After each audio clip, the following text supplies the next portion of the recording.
Hallelujah. Glory be to God.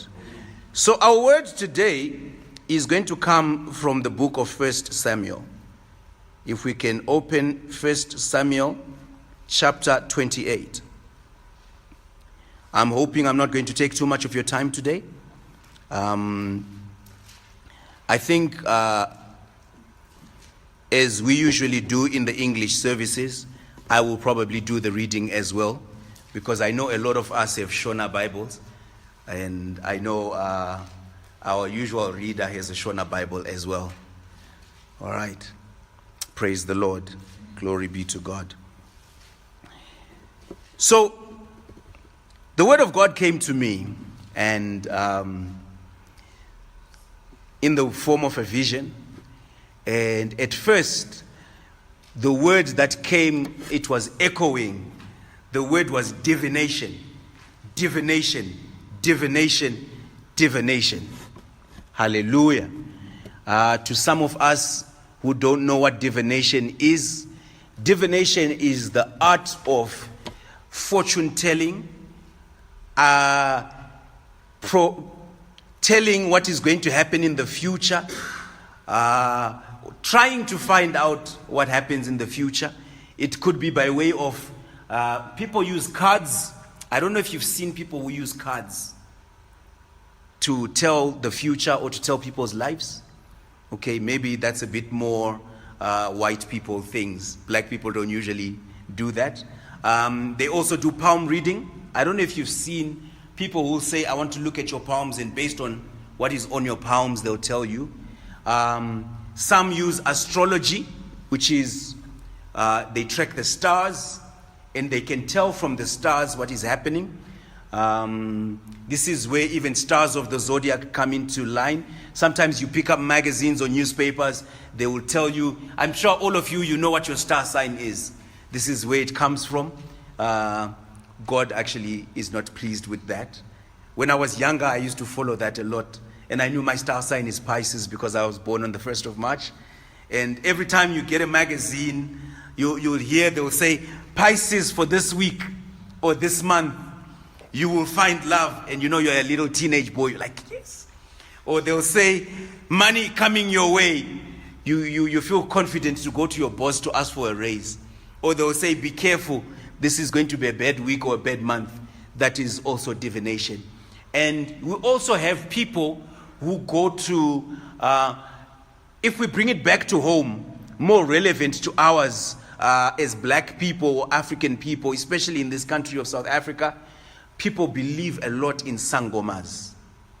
Sangomas, fortune tellers, spirit mediums, ancestral spirits. These days, when you go to an event, whether you're invited to, I was talking about events I was invited to, be it weddings or funerals, especially here in South Africa, you see a lot of people who have, there's this cloth that you see they have, and you know what it means, right? Or these beads, and you can see, especially with the beads, or the skin, the animal skin that is here, a lot of it, there's spiritual connotations and all of that is all divination. There are also churches. We live in the era of divination right now. Churches have turned to divination because you see, if you look around you and you see the empty chairs, this is pressure on a lot of men of God who want to bring people into their churches. They are desperate to have people in their churches, that they turn to divination. The country that I come from, Zimbabwe, we have a lot of prophets. And I say prophets in quotes, where you'll have these prophets. I'm sure even my brother, we spoke about where you come from as well. We know the ones that come from your country as well. And I'm sure in whichever country you come from, so many of these people, they go to traditional healers, they go to shrines or whatever places in the dark, they get powers from there. Or you've heard of people going underwater to get powers from there. And then they come to church, they pretend to be a man of God. Now they bring you to the pulpit, they start telling you, I can tell you what your birth certificate number is. I can tell you what you've got in your car, in your pocket. I can tell what you've... This is all divination. So this is how the vision started. And later on, God started showing me even faces of people that I know. And he started showing me people that are involved in even some that I thought were men of God. Hallelujah. And God started exposing certain things. And then my heart was so troubled. My heart was so troubled because even if you go to the English dictionary, I even had to go to the dictionary to find out what divination is. And unfortunately, the English dictionary doesn't put a difference between divination and prophecy. Hallelujah. So you find that there are actually people who are into prophecy right now, but by way of divination. And what the Spirit of God taught me was the difference is the source of origin. If it's coming from the Holy Spirit of God, it is holy. But if it's not coming from the Holy Spirit of God, it's dirty. Hallelujah. So the Spirit of God then took me to this chapter. Perfect example of divination. So if we just go to our Bibles, 1 Samuel chapter 28, verse 1, and I will read. And it came to pass in those days that the Philistines gathered their armies together for warfare, to fight with Israel. And Achish said unto David, Know thou assuredly that thou shalt go out with me to battle, thou and thy men.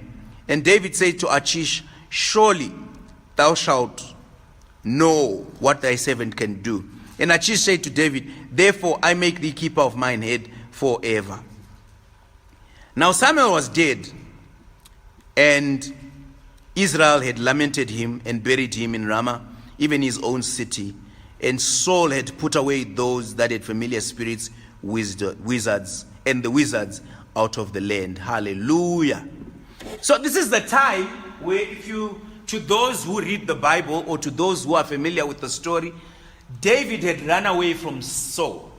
King Saul wanted to kill David at this time. Now when King Saul wanted to kill David, David then ran away. But because of the anointing of God, remember David was already anointed.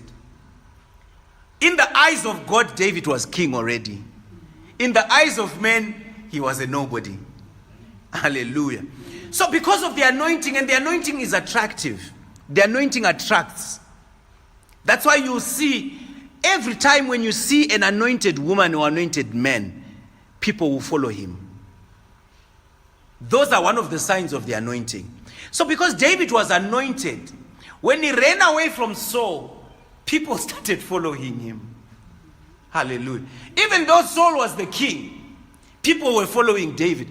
To a point where David ended up with a nation following him. Hallelujah. Before he became king. And now, because people were following him, and David, because he was a fighter, he went to join other nations. Because he was seeking accommodation. David was a very emotional man. I don't know if anyone realizes. He was a very emotional man. Easy to cry, easy to hurt. Hallelujah. So David was seeking a place of refuge, if I could say. So he went to join this king and he said, you know what?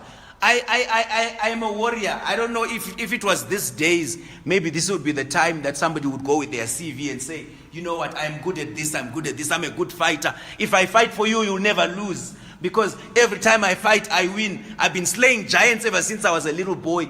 I can do this for you, and trust me, if I fight for you, you will win. So he says, okay, fine, you can come. They went to 1 or 2 wars. This guy realized, hey, he's the real deal. He does what he says he can do. He does what he says he can do. And as long as I'm with this guy, I do not lose. So he started loving David. He even got to a point where he gave David a part of his country to say, you know what, I'm going to give you a city for you and your people. Because now it was no longer just David. It was David and his people. David even had an army before he became a king. Hallelujah. I spoke the other day when I was preaching and the Holy Spirit said, the church does not appoint a person. And I want you to listen well. If your church is appointing a pastor, that is wrong. Hallelujah. Amen. If your church is appointing an apostle, that is not the Spirit of God. If your church is appointing a prophet, that is not the Spirit of God. If your church is appointing a teacher, that is wrong and it is not a Spirit of God. The Spirit of God anoints someone. Hallelujah. And the church confirms the anointing. Hallelujah. David was a king before he was a king. He was anointed by the Holy Spirit of God and he started manifesting as a king. That he became king of Israel and Judah was only confirmation of what was already in the spirit realm. Tell me today if you can have thousands of people following you. You are running away from the king, but thousands of people are following you. They are saying, we don't care that you are running away. Because we know only cowards run away. But you are our king. We'll run away with you. You said you want to hide in the caves. We'll go and hide with you. I don't know if you can think of how amazing this is. That grown men with their families will tell their wives and children that they are leaving home to follow a man who's running away, a fugitive. A man is wanted. But you tell your family, hey, this is the one we're following. But we're following him to where? We don't know, we don't care. Wherever he's going, that's where we're going. So in the church of God, we do not appoint. We confirm what the Holy Spirit has anointed. Hallelujah. In the church of God, you do not become a pastor because we've chosen you to be a pastor. We merely see what the Holy Spirit of God has done. And as it manifests, we then confirm. Because we are led by the Holy Spirit of God. This answers a question. The Holy Spirit of God was telling me there's somebody who's got a question right now. Who was asking, so what are we going to do with regards to appointments? There's your answer. Hallelujah. We will never come and say, you are a prophet. We are going to make you a prophet. But the Holy Spirit of God will anoint you and you start prophesying and we will confirm the prophecy. Because we also have the spirit of discernment. Yes, God cannot allow me to lead this church without discernment. And when you speak, the Spirit of God will say, this is coming from me. Or the Spirit of God will say, hey, watch out for that one. Just like the Apostle Paul, when he was preaching one day, there was a girl that came. And this girl started screaming, these are men of God. Listen to these men. They were sent by God. The word of God that they are preaching is true. That is the true gospel. He said, hey, evil spirit. Hallelujah. So it's not about whether you're preaching the word of God or not. It's not about whether, hey, the other day I preached and I said, truth and lie. What is the difference? Do you know that if you preach the word of God without being sent by God, you're preaching lies? According to God, that is a lie. Because when you're preaching, you're saying, that says the Lord. So when you say, that says the Lord, and the Lord does not say so, it's a lie. It's a warning also to everyone who loves preaching. I'm not doing this because I want to lead people and I want to scare people. I am merely telling you what God says. You say, thus says the Lord, because the Lord has said so. If you say, thus says the Lord, and yet the Lord does not say so, you are a liar. If today I stand in front of you and I say, God has sent me, and God has not sent me, I am a liar. It doesn't matter whether I'm saying in the beginning God created the heaven and the earth. And it is true that God created the heaven and the earth in the beginning. But the fact that what makes it a lie is that it did not come from God. The source, the origin. Hallelujah. Are we together? So going back to our story, I haven't forgotten our story. I was just explaining so that we understand. So David goes to this guy and he's given a place. He even now has his own territory. I think they called it Ziklag, where now David and his people with their cattle, with their sheep, because remember they now were following with their belongings. Hallelujah. Their sheep and their cattle and their goats and their camels and all of this. If somebody was to stop them and say, where are you going? We don't know, we're following that guy. And that's how it should be in the church of God. God appoints somebody. God anoints somebody. And based on the faith of God that you have, if you have seen the Spirit of God, you just follow. People will laugh at you and say, what are you doing? Some of you are old people. We've got people who are twice my age here. Old enough to be my parents. And they'll be asked by people, how can you follow this young boy? Where are you going? We don't know. Wherever he's going, that's where we're going. Remember, we didn't start here.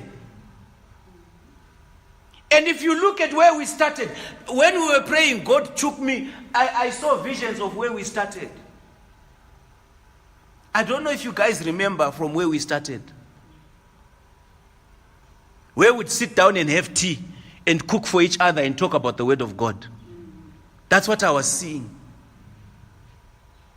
But it took faith to believe that God can take us even to a place like this.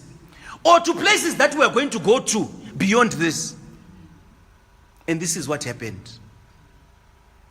So they followed David. Now, unfortunately, Samuel, the man of God, then passed away.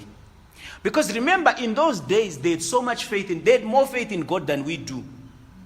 Because our generation, we believe in our intelligence. We believe in our ability. We've got our own CVs. We've done one or two tricks and they've worked out. So we now believe in ourselves. Back then, they wouldn't even go to war. They wouldn't marry a woman without asking God. Hallelujah. They would not build a house without asking God. Remember, David wanted to build a temple. How did he know that he shouldn't? He had to consult God first. Hallelujah. How did Abraham know where to settle and where not to settle? God would tell him. Moses, the cloud of glory and the pillar of fire.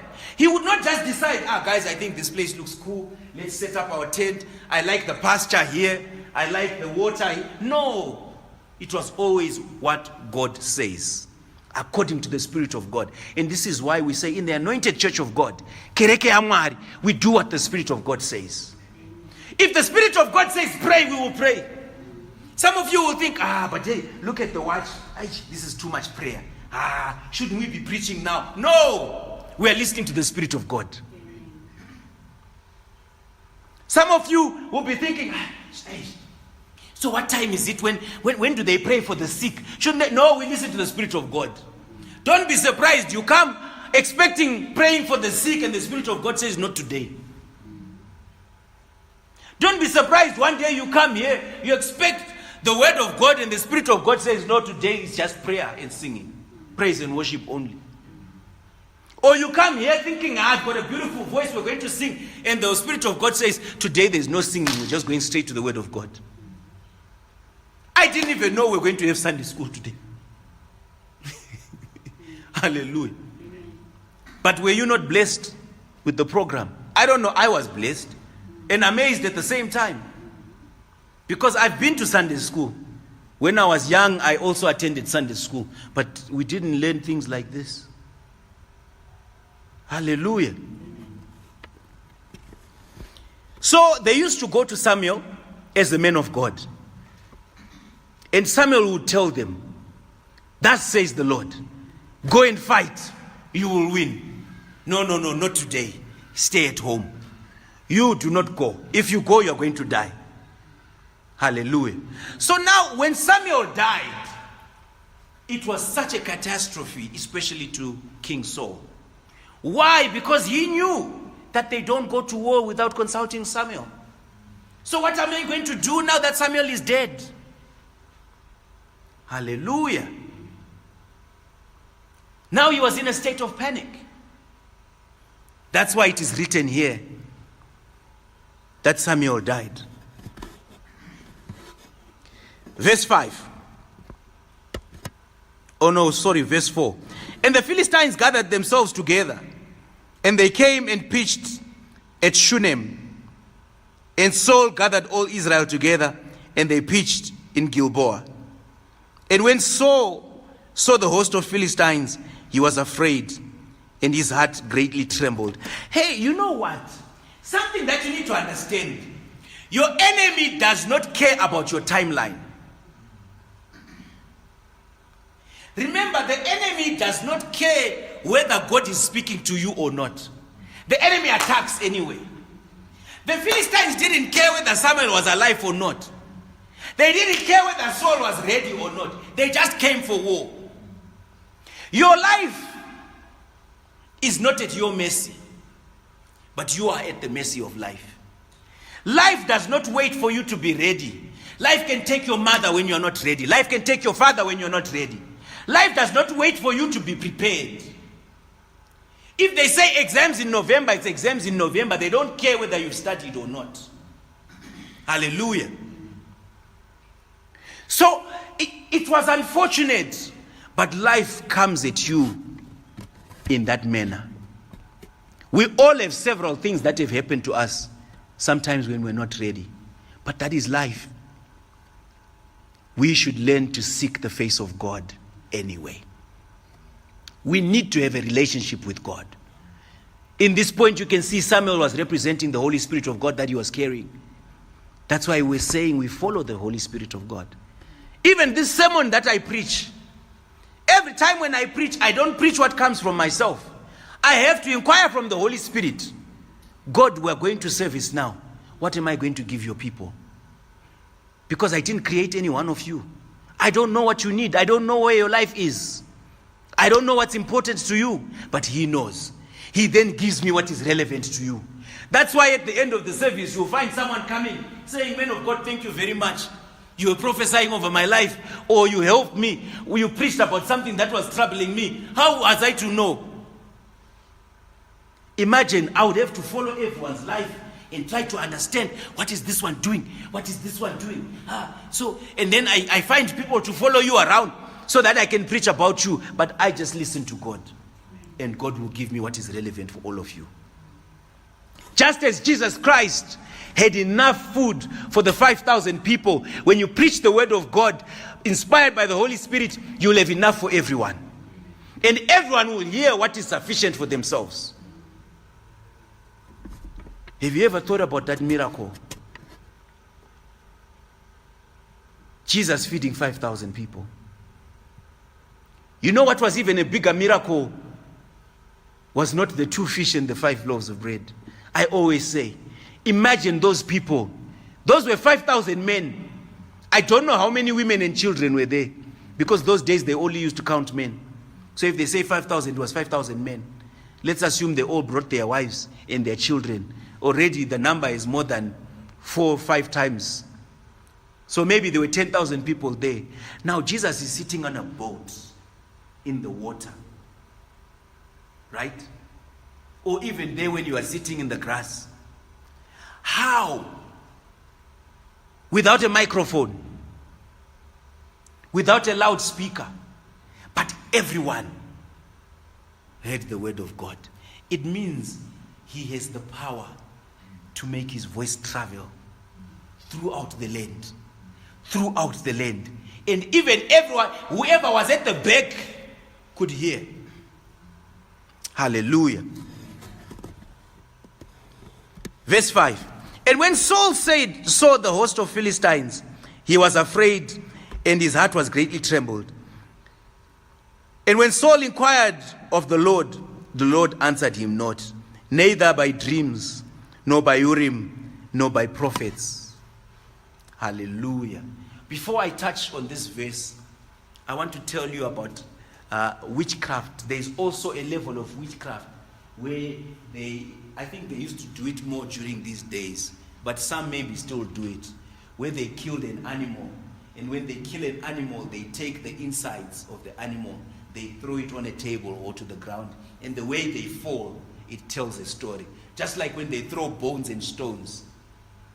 Kukanda hakata. That's what we call it in our language. It tells a story. Hallelujah. Again, that's divination. God does not like it. Hallelujah. If we had time, we would have gone through. I found more than 25 verses that talked about divination. That's what our word is about today. So each time, even when you are praying, if you are going to any congregation, if you're going to any group of people, and they start telling you about their visions, and they start telling you about their dreams, and they start telling you about their prophecy, you always need to ask yourself, is this not divination? For the just shall live by faith. Hallelujah. So Saul inquired from the Lord, and God didn't answer. Hey, my brother, let me tell you. My sister, let me tell you. It's not every time you pray to God that He immediately answers. Sometimes God will keep quiet. I've also had moments where I pray for something and someone comes back to me and says, remember I asked you to pray to God about something. And I said, hey, he hasn't said anything. Hallelujah. I'm not going to lie and say, yeah, you know what? Because I'm a man of God, God answers me all the time. Yes, I prayed 2 minutes ago and this is what God said. Because you'll be going into divination. You have to wait for the Spirit of God. Now in this instance, God did not answer Saul, and panic started setting. Some of you are looking for solutions for certain things. Some of you are looking for certain things, but you think God is taking too long. And you think God is taking too long. You now want to devise another solution. You've been promised an Isaac, but your Isaac is taking too long. So you decide to create your Ishmael. You know what kind of problem you're creating. The Ishmael problem is alive today. Till today, children of Ishmael are a problem. If only Abraham had waited on Isaac. Some of these mistakes will create long-lasting problems that will last for thousands of generations. And the Ishmael problem will be a problem until Jesus Christ comes. It's not just a mistake that you can wipe out by saying, I'm sorry, and then... Yes, God forgives. There are certain sins that we've committed, and God has forgiven us. But what God does is, the consequence of the sin is long-lasting. You understand? So sometimes, you commit adultery, and you make someone pregnant. You come back to God and you ask for forgiveness and God will forgive you. But maybe that woman has given birth to a child and that child is still alive. So the consequences of the sin will remain. Sometimes you commit adultery and you catch disease. You pray to God, God will forgive you, but the disease might remain. Consequences of your disobedience. Hallelujah.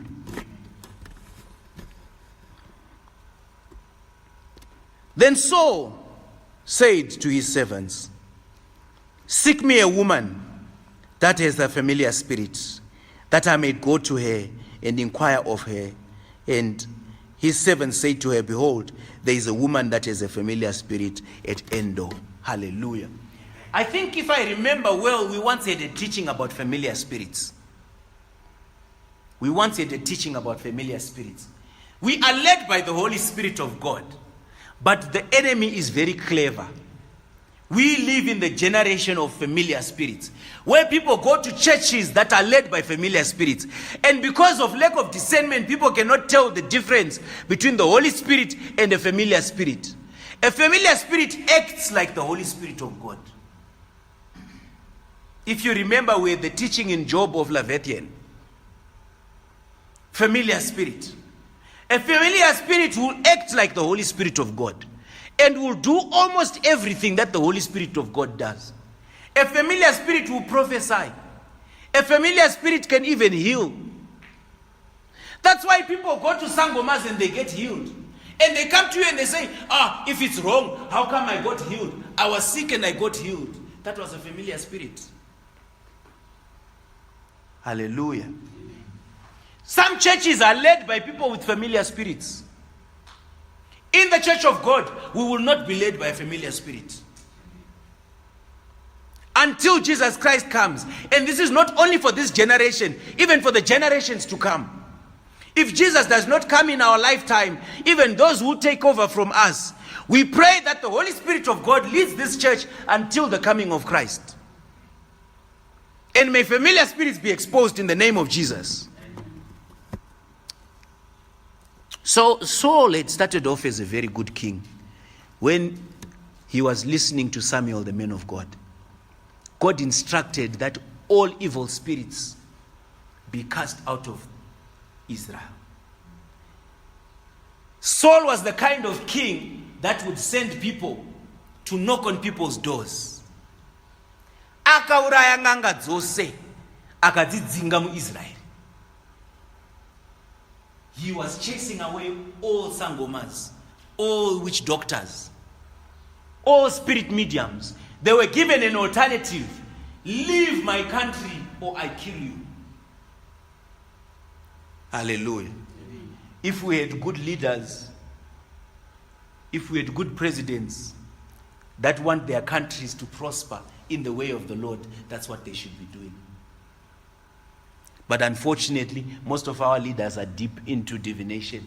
They are even the leaders of going to sangomas and going to spirit mediums. They are even the first to start talking about ancestral spirits and idolatry and building of idols. I'm just talking about the word of God. If they are to arrest me or kill me, they can do so. But I'm a mere messenger. Hallelujah. So Saul started asking his servants to look for someone, and they found.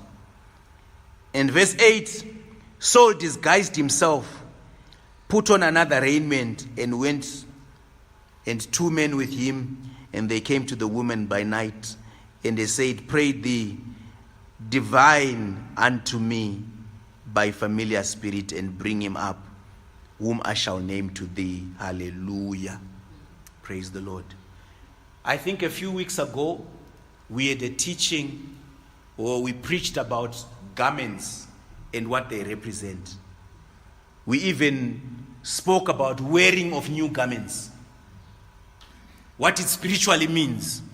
You can see here Saul, he took off his garments and he wore new garments to disguise himself. As new creations, we wear new garments, but he went backwards, the other direction. He took off the holiness and he put on filth. Hallelujah. So he disguised himself to not look like a king. How symbolic of what he was doing to his life. God has given you royalty, my brother. God has given you royalty, my sister. But you're taking off the clothes of a king and putting on raiment so that you cannot be recognized as a king. All because you want to go to where? All because you want to go to divination.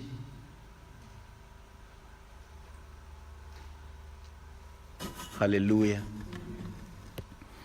So Saul put on new raiment and he went to this woman. Verse 8, Saul disguised himself, put on new other raiment, and he went, 2 men with him, and they came to the woman by night, and he said, "I pray thee, divine unto me by way of familiar spirit, and bring him up, who I shall name unto thee." Hallelujah. This is a funny thing. This is a funny thing. Because what he is doing, he is asking this woman to channel him to Samuel. Just like these men of God who go to a sangoma to get powers so that they get access to the Holy Spirit of God. You see how funny it is. You want to start a church. You want the church to grow. You want to show people to Jesus Christ. But you go to a spirit medium or to a sangoma to get powers. Does it make sense? You see the foolishness. Maybe Saul should have just stuck with talking to this woman and say, "Okay, you are a master of divination, so just tell me what I need to do because I'm going to war." I don't know why he's trying to bring a man of God through this back channel. I am telling you right now, anyone who claims to be a man of God but using powers from sangomas and spirit mediums is not a man of God. And that is an abomination to God. That's why everything has to be led by the Holy Spirit of God. Hallelujah. And the woman said unto him, Behold, thou knowest what Saul hath done, how he hath cut off those that have familiar spirits and wizards out of the land. Therefore then layest thou snare for my life to cause me to die. Verse 10, and Saul swore to her by the Lord, saying, As the Lord liveth, there shall be no punishment happen to thee for this thing. He's even swearing by the name of the Lord. Hallelujah. There are people like that, committing sin. A man will lie to you, and he'll even swear by the name of the Lord.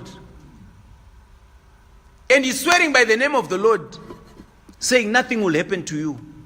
I promise you, just do this for me. Never get so desperate for anything that you end up going against God. Whatever it is, it's not worth it. Never be desperate for anything, be it wealth, be it love, be it affection, be it acceptance, be it... Never take anything so desperately that you end up going against God.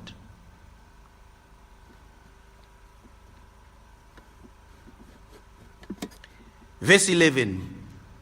Then said the woman, Who shall I bring up unto thee? And he said, Bring me up Samuel. And when the woman saw Samuel, she cried with a loud voice. And the woman spoke to Saul, saying, Why hast thou deceived me? For thou art Saul. Hallelujah. Evil spirits know Jesus Christ. Evil spirits know the Holy Spirit of God. That's why when evil spirits and demons see a true man of God, they will cry out. Hallelujah. Just like when Jesus arrived in that area and Legion started crying to say, Son of God, have you come to destroy us?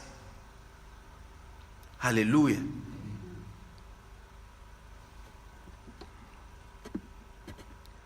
And the king said unto her, Be not afraid. For what sawest thou? And the woman said unto Saul, I saw gods ascending out of earth. And then he said unto her, What form is he of? And she said, An old man cometh up. He is covered with a mantle. And Saul perceived it was Samuel. And he stood with his face to the ground and bowed himself. Remember what I was telling you. There is no one who can lead a church of God without a mantle. The anointing of God starts, and it is the anointing of God that grants the mantle. Hallelujah. So Samuel, as a man of God, he had a mantle. If you remember, Elijah, as a man of God, he had a mantle. And that is the mantle that he left for Elisha. Hallelujah. This is the problem we're having in this generation. People are killing each other for the mantle. People are fighting each other in churches for the mantle. There is a difference between being a church leader and holding the mantle of the church. These are secrets of the Spirit. This is exactly what I was explaining when we started. When I said David was running away from Saul. Saul was sitting on the throne as king, but David had the mantle. Hallelujah. That's why, as a fugitive, as a man running away from the king, people were following David. People were choosing to follow a man who is fearing for his life because he carried the mantle, because the anointing comes with that. Hallelujah. And he said to her, What form is he of? And she says, The old man cometh up. He is covered with a mantle. And Saul perceived it was Samuel, and he stooped to his face and bowed unto the ground. And Samuel said to Saul, Why hast thou requited me to bring me up? And Saul answered, I am so distressed, for Philistines make war against me, and God is departed from me, and answerest me no more, neither by prophets nor by dreams. Therefore I have called thee, and thou mayest make known unto me what I shall do. 16. Then said Samuel, wherefore then dost thou ask of me, seeing the Lord is departed from thee and become thine enemy? Hallelujah. I've also had people that come to me and they ask for advice. And the first advice I give them is to make right with God. As a man of God, there is no better advice you can give someone than making their life right with God. People want to treat God like a sangoma. They are sick, they want to be healed. They've got problems, they don't have money, they want a job. The best advice you can give them is to make right with God. The first thing that you should tell someone is, listen, my brother, listen, my sister, seek ye first the kingdom of God and its righteousness, and everything shall be added unto you. If you are born again, sanctified and baptized with the Holy Spirit, you will realize that maybe that which you are looking for is not even important. If it's death you fear and you are sick, if you receive salvation, dying is not a bad thing because you go to be with the Lord. Hallelujah. If you receive salvation and you still do not get a job, you will still have the joy of the Lord, and it will be your strength. And you'll be able to sustain you. With or without money, with or without wealth or riches. Hallelujah. If you seek marriage, rather get salvation first. Because in salvation you'll find fulfillment in God. And maybe you might not even feel the loneliness that you are feeling. Hallelujah.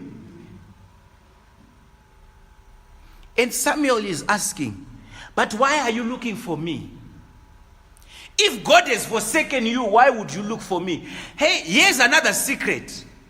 To those that look at men of God, and you think you are doing yourself a service by being a best friend to a man of God, but you are not close to God himself.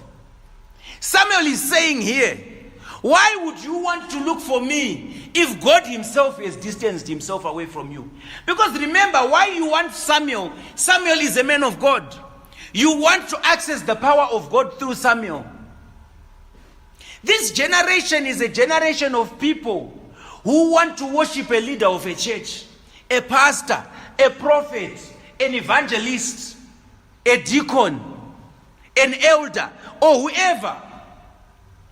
But what they don't remember is there is no man on earth who has his own power. The power comes from God. Why don't you seek a relationship with God? Seek salvation and be close to your God. If that man of God is a true man of God, then you also be aligned. Because the Holy Spirit does not fight itself. If you have the Holy Spirit and I have the Holy Spirit, He will make us get along. Do you know that it is easier to go home and pray that the Holy Spirit brings you together with someone you're not getting along with? You cover more mileage than taking him for breakfast or dinner or lunch. Because you're going to put your foot in your mouth while you're trying to appease him. And you're going to say something sarcastically and you'll be upset. And it goes from bad to worse. So Samuel here is saying, but why would you want to get along with me? Why don't you rather get along with God? Because there is nothing that I can give you that God cannot. If anything, getting along with God makes you realize you don't need me.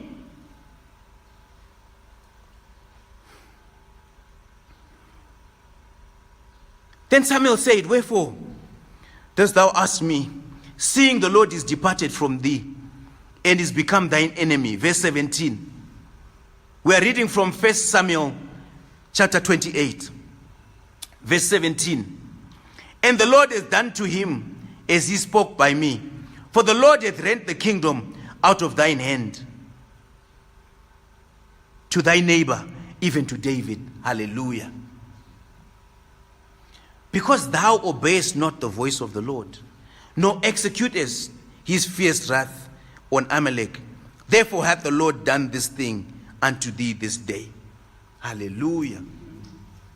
So Samuel is now telling Saul that this is why God has left you. Remember what God said about Amalek. God said, go and kill everything. But you decided you have more mercy than God. You saw a woman breastfeeding and you said, I can't kill this one. You saw lamb, you saw cattle, and you said, maybe these ones, let me save. The king himself, when you go to war, the war is not won until the king is dead. For you to say we've won the war, you need to kill the king. But you see this king, and he appeases you. He kneels down before you. He begs for mercy, and he worships you. And he says he will be your servant.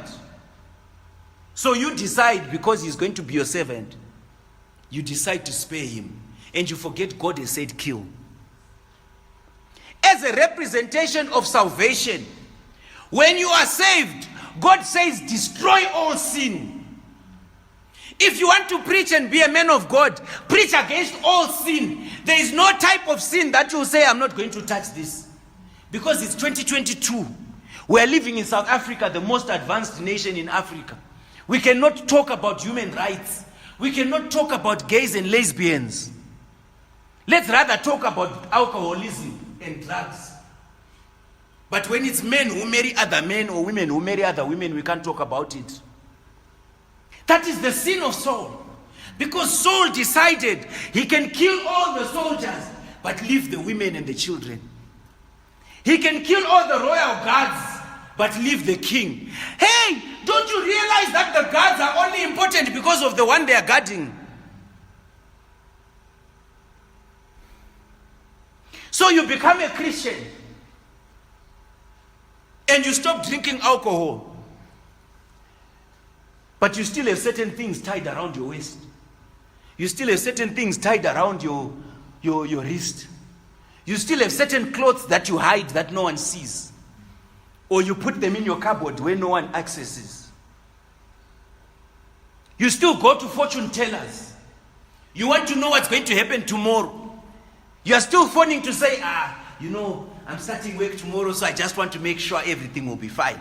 I just want to see if my boss is going to be angry tomorrow. Can you tell me?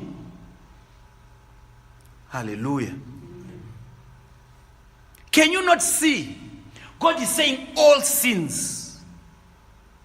You have someone telling you, hey, everything else, I'm fine. Hey, but it's just cigarettes only. It's only cigarettes. That's my only problem. God is saying everything. Everything. No, I'm a man of God. Everything I've done well. The only problem is I divorced my wife and I married another woman. That's the only issue. But otherwise, I'm fine. God is saying everything. Everything has to go. Everything has to go. According to the word of God. Here is Saul. He's supposed to be a king of Israel. And he's bowing down.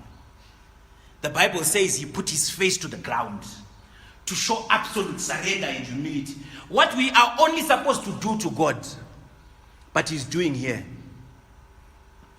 I always joke about how people go to Sangoma's houses and they are made to take off their clothes.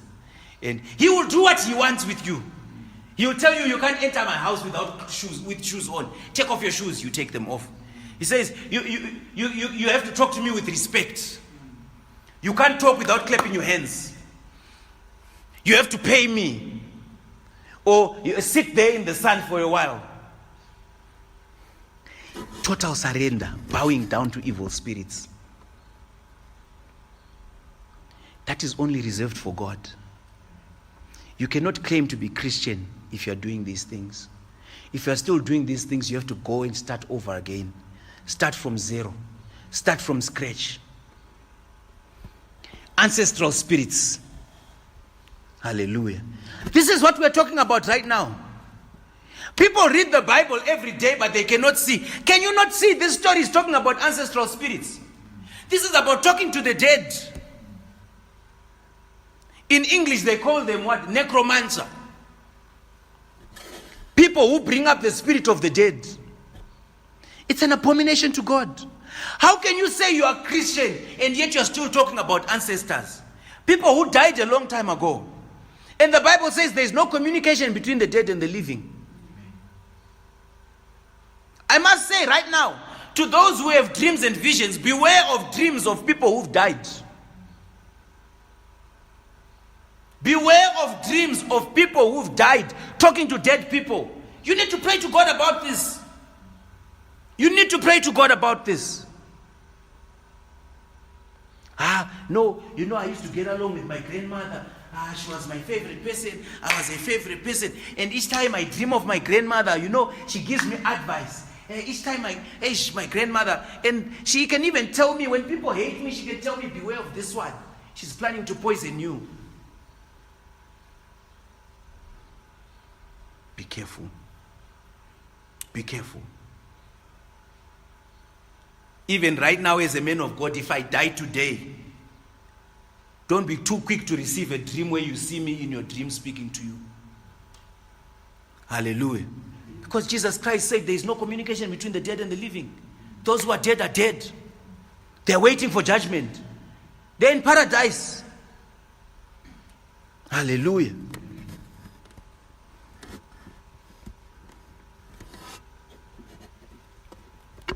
And the Lord has done to him as he spake by me, for the Lord has rent the kingdom out of thine hand and giving it to the neighbor, even to David.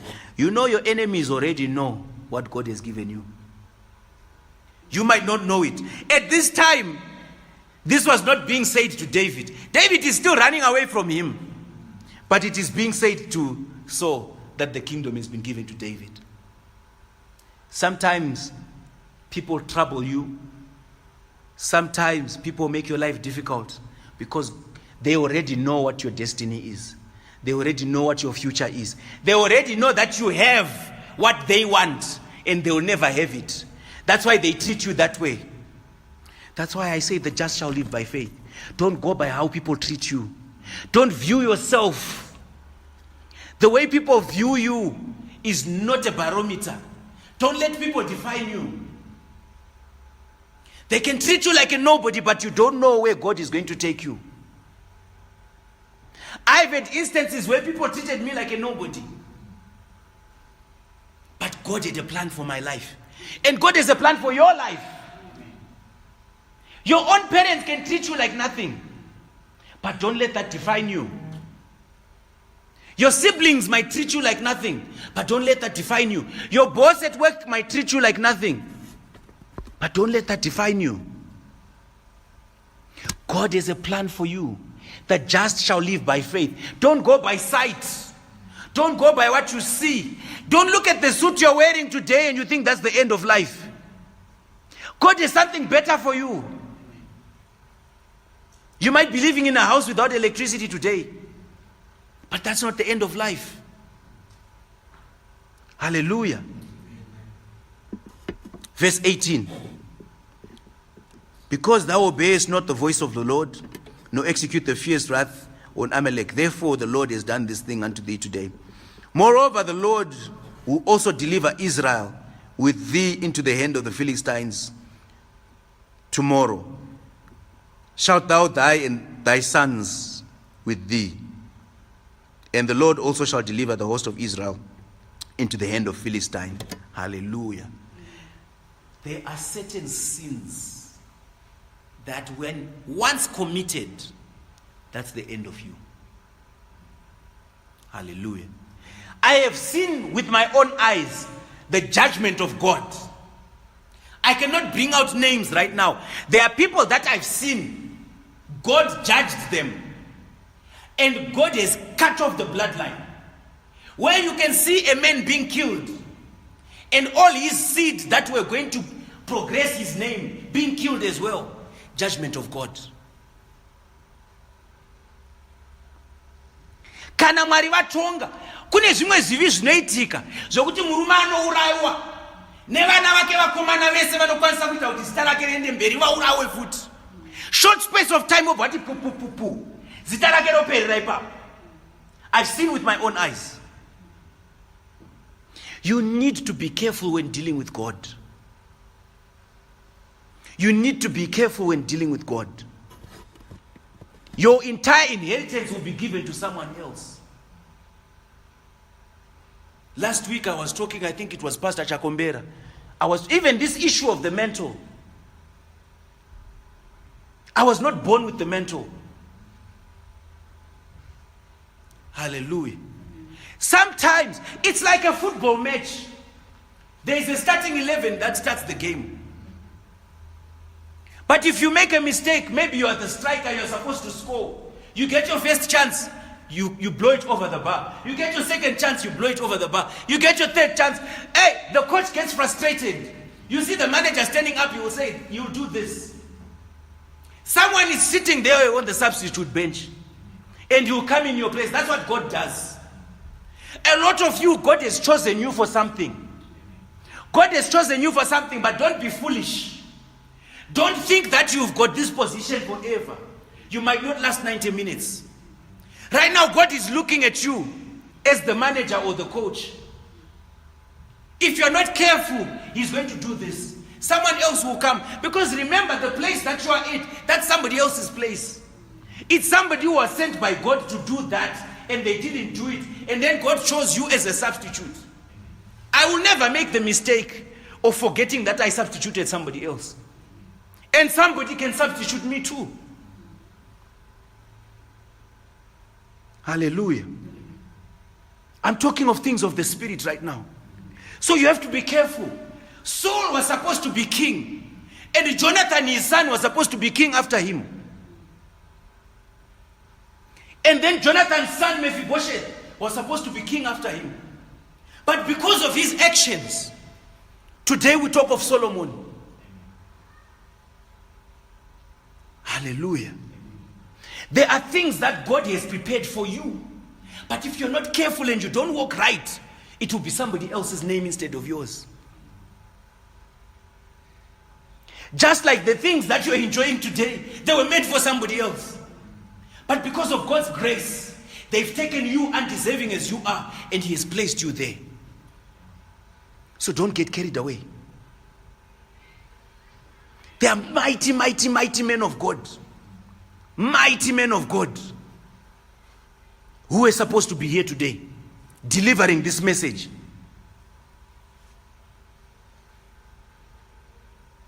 Hallelujah. So God says to Saul, that's it. I've given you chance after chance. And remember, I need to correct this as well. Don't be quick to think God is going to give you multiple chances. Life is not the same for everyone. You understand? Remember the teaching we had on grace. The grace that you carry is not the same grace that you carry. The grace that you carry is not the same grace that you carry. There are some people who can sin 20 times and God will forgive. There are some people who will just sin once. Hey, can you tell me, Esau, how many mistakes did Esau make? All it took was for him to say, I'm too hungry. I can't wait 5 more minutes. And that was it. Today we speak of Israelites. That's Jacob in Esau's place. The substitution I was talking about. That should have been Esau. Because Esau was the firstborn. Hallelujah. I don't know if anyone can understand what I'm trying to say here. You need to be very careful when dealing with God. You need to be very careful. This might be your only chance. This might be your only chance. All it takes is one simple mistake. All it took was for Samson to tell Delilah just once. That was the end of him. That was the end of him. I think it was last week I talked about Ananias and Sapphira. I don't know if I remember. Hallelujah. Oh, that was me at home. Ananias and Sapphira. All it took was one mistake. So some of you might think you've got 1,000 chances. When it's just one mistake. Ananias, is it true that this is all the money? End of life. Sapphira, is it true what Ananias told me? That this is all the money. That was the only chance. Ananias, there is nowhere else Sapphira is mentioned in the Bible except that story. So that was a one chance. How do you know how many chances you have? This is what we mean when we say God-fearing. God-fearing man or God-fearing woman is a woman who understands that I might only have one chance. And therefore I walk in fear of the Lord. We are not allowed to fear anything else but God. We should fear. Because that might be your only chance. I invite someone to church today and they start giving me stories. And I feel pity for them. I'm not trying to make this congregation grow for my benefit. I'm thinking maybe this was your only chance. Hallelujah. All it took was for Esau to say, I'm too hungry. Not today. I'm too hungry to think. Okay, fine, you can be the firstborn. It doesn't matter. I need something to eat. That's it.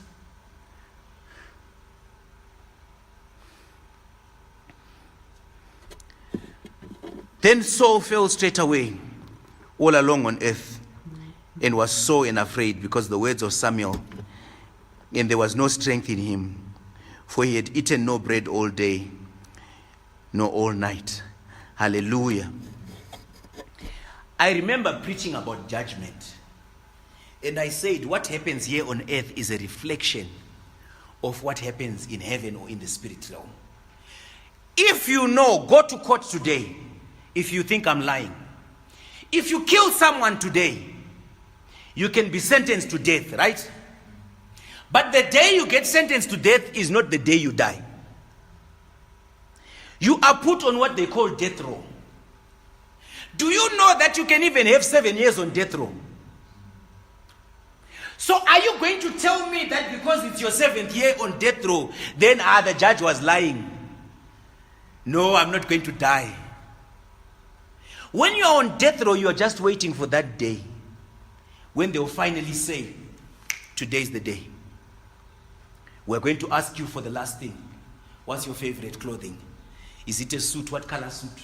Shirt, tie. And what's your favorite meal? And then the third thing, we'll give you one phone call. Who do you want to phone? That's it.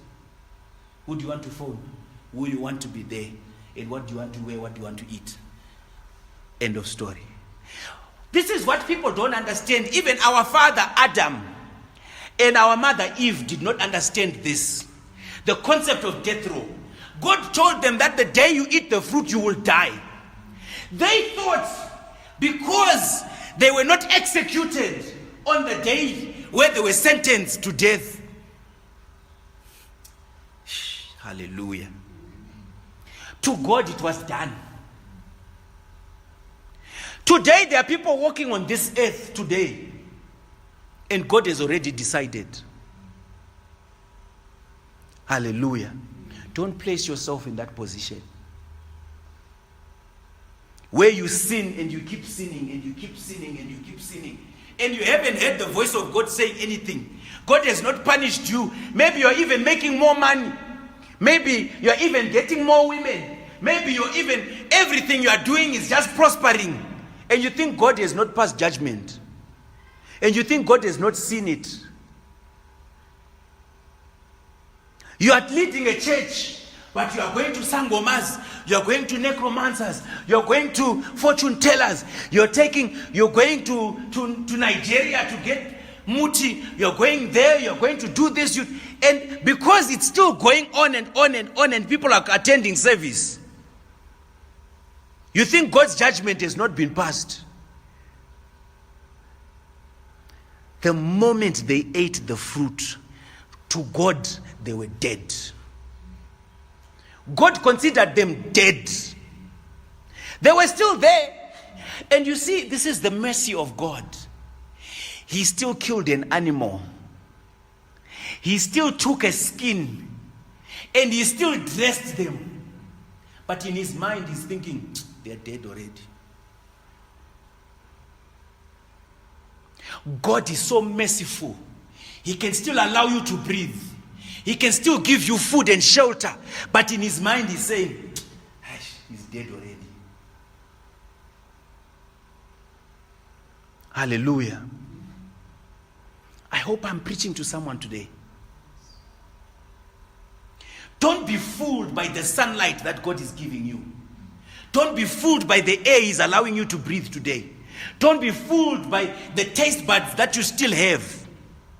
He's probably looking at you and saying you are dead already. That's why when they came to Jesus Christ and they said, no, but we need to go to the funeral. He says, let the dead bury the dead. Because to him they are dead already. They are walking. Even in Revelations he says it. To people they say you are alive, but to me, you are dead. Hallelujah. Verse 21. And you can see here, Saul had not had any bread. Day and night. The absence of the bread makes you weak. Bread. We spoke about bread. The bread of life. The word of God. The absence of the word of God will make you weak. You are useless without the word of God. We only get our strength from the word of God. Even faith. Faith comes from hearing. And not just hearing, but hearing the word of God. So he was weak because there was no bread. Hallelujah. And the woman came unto Saul and saw that he was sore and troubled. And she said unto him, behold, thine handmaid has obeyed the voice, and I have put my life in my hand, and have hearkened unto your words which thou hast spoken unto me. 22. Now therefore I pray thee, hearken also thou also unto my voice and thine handmaid, and let me send a morsel of bread before thee, and eat, thou mayest have strength when thou goest thy way. Hallelujah. Can you see what is happening now? I just told you 2 seconds ago that Saul was weak because he did not have bread. Hallelujah. Because he did not have bread, he was weak. But this is now what happens when you don't have the true word of God, the true gospel of God. This is what the devil does. Because this woman is a necromancer. She realizes that he is weak. She then says, listen, you are weak because you don't have the gospel. Hallelujah. You are weak because you don't have the gospel. Let me now feed you. Hallelujah. When the devil sees that you don't have the word of God, he substitutes the word of God with his own gospel. The necromancer will make bread for you. You are supposed to have bread from Jesus Christ. The bread that he feeds 5,000 with. The bread that he gives on the Last Supper. And he says, this is my flesh. This is my meat. Eat this.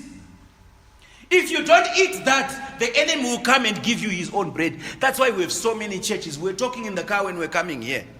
And I was talking about different churches. This is what I was referring to. Because the enemy has noted that you are weak because you don't have the bread. So the enemy will create churches. We had that teaching on Esther and Vashti. The church of Vashti. Because you are not in the church of Esther, the enemy will give you the church of Vashti. The church of Vashti is different from the church of Esther. Because the church of Esther realizes that I'm not royalty. I am only royal by virtue of being married to the king. As long as I'm married to the king, I'm royal. But the church of Vashti says, I'm a queen. I don't care what the king says. Oh, you're saying the king has a part. I can also have my own part. The king has invited people. I'm also going to invite people. So he starts giving you bread. His own bread. Where he starts giving you his own doctrine, which goes against the word of God. There's so much doctrine that's going around the world right now. Doctrine that goes against. I once heard this guy is preaching, on TV. You just go on TV channels. You're thinking, I don't want to watch these naked women on DSTV. They've got that MTV channel. And they're all, even the music now, everything is just filthy. So you say, okay, let me look for a gospel channel. And you see someone who's supposed to be a man of God preaching. And he says, the word of God says, husbands, love your wives. Women, respect your men. So the duty of a man is to love his wife. Women, you don't have to love your husband, just respect him. Hey! The bread according to the enemy. The enemy, he starts interpreting the word of God differently. Now women are being told you don't have to love your husband as long as you respect him. So just respect him. Because once we talk about love, it's a different issue. Hallelujah. The enemy starts coming with different concepts. He starts saying, the other one he was saying, spare the rod and spoil the child. This guy, he's saying on TV, no, the road is straight. So it wasn't saying beat up children. No. The word of God is saying don't beat up children. It's saying the road is straight. So teach your child what is straight. If you spoil the road, spare the road and spoil the child. So if your child is not taught straight things, they're coming up with all sorts of interpretation. Because when you don't have the word of God, you can't even tell whether it's true or not. Because the word of God gives discernment. We even spoke about this. Discernment comes in different forms. The first level of discernment is when you're filled with the baptism of the Holy Spirit. And the Holy Spirit of God tells you that this man is a liar. This man is not preaching with the word of God. And the second type of discernment is where the word of God is there. Now, when you lift up the word of God and you see what someone is doing and you compare it to the word of God, that is discernment. It shows you that there is no God there. The leader of the church is on his 4th divorce, and then you read what the word of God says about divorce. That is discernment. Hallelujah. If you see me here, standing here with a bottle of whiskey, you read what the word of God says. Then that is discernment. Hallelujah. So there is discerning by the Holy Spirit and then discerning by Scripture. As we're about to finish, let's hurry up and finish. Verse 21, And the woman came to Saul and saw that he was sore and troubled, and said unto him, Behold, thine handmaid obeyed thy voice, and I have put my life in my hand, and have needed unto the words which thou speakest to me. 22, Now therefore I pray thee, hearken thou also unto my voice of thy handmaid, and let me set a morsel of bread before thee, and eat, that thou mayest have strength when thou goest on that way. But he refused and said, I will not eat. But his servants together with the woman compelled him, and he hearkened unto her voice.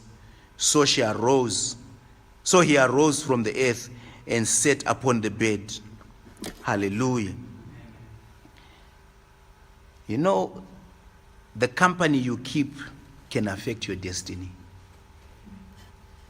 The people you listen to can affect your destiny. Saul, in this instance, had refused this bread. And he said, I will not eat it. But the people he was with, they compelled him. Pray to God that you are surrounded by the wrong people, by the right people. Because if you're surrounded by the wrong people, they will compel you to doing. Sometimes you might not even agree at first, but eventually, you will succumb to peer pressure. Hallelujah. You attend a certain church where people do certain things that are against the word of God. At first, you will be steadfast. First week, second week, first month, second month, third month, in the end, you start thinking, but it's okay. The word of God talks about women covering their head when they are praying. And you attend a church where women don't cover their head. Hallelujah. By the third year, fourth year, you start thinking, but the pastor's wife does it. So, why not? Hallelujah. Next thing, everyone is doing the same thing. Organizational culture. Before you know it, everyone is doing the same thing. Before you know it, people are divorcing and remarrying in the church. Before you know it, and this is the problem with the company you keep. Always make sure you're surrounded by the right people. Pray to God that He surrounds you with the right people. Hallelujah. That's why you'll find Pastor Mpududu will be in Cape Town, but he will phone. It's that concept of trying to keep the right circle around you. Pastor Chakumbera will phone, how are you? You know what, I was just thinking I need to talk to you for a few minutes. Encourage each other in the Lord to keep the right people around you. Because if you don't have the right people around you, before you know it, you start conforming to what surrounds you.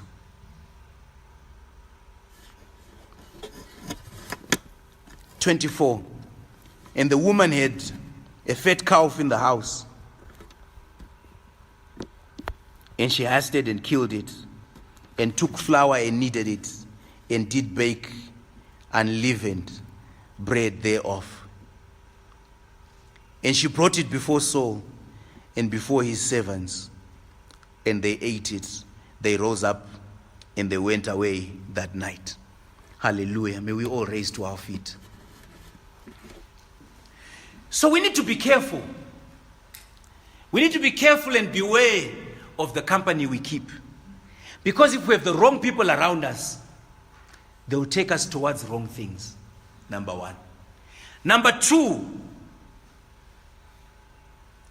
if we don't have the word of God, the enemy will come with his own gospel. In the absence of the word of God, he will come. Is it so? Is it true that God said? Hallelujah. And we need to really seek the Holy Spirit of God. If we're saying the church of God is anointed by the Holy Spirit of God, it should be led by the Holy Spirit of God. If we are going to talk about prophecy, if we're going to talk about dreams and visions, we need to seek the Holy Spirit of God. Because without the Holy Spirit of God, the enemy will come with his own dreams. I think I've preached about this before. Not all dreams are from God. And if you're not careful, you'll fall for the dreams from the devil. Because if you don't have bread and you are weak, he comes and offers you bread. That's divination. To those of you who came late, this sermon was about divination. Came from the vision that I had this morning, where God was teaching me about divination. To say, beware of divination. Beware of divination. And people will think that you are prophesying from the Spirit of God, but it's divination. Anything that does not have the Spirit of God in it, that's divination. If it's a dream, but it's not inspired by the Holy Spirit, it's divination. If it's prophecy, but that prophecy does not come from the Holy Spirit of God, it's divination. I pray that the spirit of divination will never enter this church. We should seek the Spirit of God. I even preached on one day and I said, we are better off not receiving dreams and visions. If it means accepting divination, then we are better off not even receiving that. We are better off just listening to the word of God without prophecy.